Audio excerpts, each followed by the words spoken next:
एक आदमी जिसने पार्टीशंस में भी अपना सब कुछ खो दिया था, आगे चलकर वही आदमी इंडिया की सबसे बड़ी ट्रक कंपनीज में से एक की नींव रखने वाला था। लेकिन जब उसकी कंपनी धीरे धीरे सफलता की तरफ बढ़ रही थी, तभी एक प्लेन क्रैश ने पूरी कहानी बदल दी। साल था 1948। इंडिया अभी अभी आजाद हुआ था। देश इकोनॉमिकली कमजोर था और ऑटोमोबाइल्स के लिए तो पूरी तरह फॉरेन कंपनीज पर डिपेंड था। तभी फ्रीडम फाइटर रघुनंदन शरण ने सपना देखा, इंडिया अपनी खुद की ट्रक्स और बसेस बनाएगा। उन्होंने चेन्नई से शुरू की अशोक मोटर्स। शुरुआत आसान नहीं थी। उस समय लोग इंडियन व्हीकल पर भरोसा नहीं करते थे। फोर्ड, शेवरलेट और बाकी विदेशी व्हीकल को ही रिलायबल माना जाता था। लेकिन रघुनंदन शरण ने एक चीज बहुत ध्यान से नोटिस की, ये इम्पोर्टेड व्हीकल अमेरिका और यूरोप की स्मूथ रोड्स के हिसाब से बनाए गए थे, इंडिया की सड़कों के लिए नहीं। उस समय इंडिया में ज्यादातर सड़कें कच्ची थी, हर जगह धूल, गड्ढे, खराब रास्ते। ऐसे में विदेशी व्हीकल अक्सर जल्दी खराब हो जाते थे, उनकी मेंटेनेंस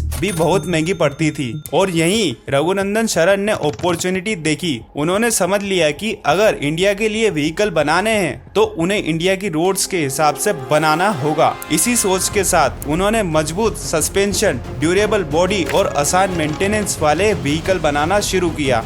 धीरे धीरे लोगों को फर्क दिखने लगा, कंपनी ग्रो करने लगी और अब रघुनंदन शरण इसे बड़े लेवल पर ले जाना चाहते थे। लेकिन उनके लिए फॉरेन टेक्नोलॉजी और इन्वेस्टमेंट की जरूरत थी। इसलिए 1953 में वो मुंबई जा रहे थे बिजनेस मीटिंग के लिए, लेकिन रास्ते में उनका प्लेन क्रैश हो गया। उसी हादसे में उनकी मौत हो गई। फाउंडर के जाने के बाद पूरी कंपनी हिल गई, एम्प्लॉयज डर गए, इन्वेस्टर पीछे हटने लगे और ऐसा लग रहा था कि अशोक मोटर यहीं खत्म हो जाएगी।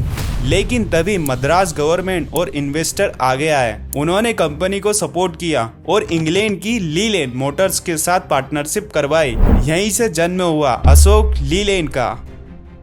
आज इंडिया के हाईवेज पर दौड़ता हर तीसरा ट्रक अशोक लीलैंड का होता है। एक सपना जो फाउंडर की मौत के बाद भी नहीं रुका। ऐसी सिनेमैटिक अनटोल्ड स्टोरीज के लिए फॉलो करो इतिहास मार्ग को। और हाँ, 5000 सब्सक्राइबर्स पूरे होते ही हम करेंगे अपना पहला फेस रिवील। धन्यवाद।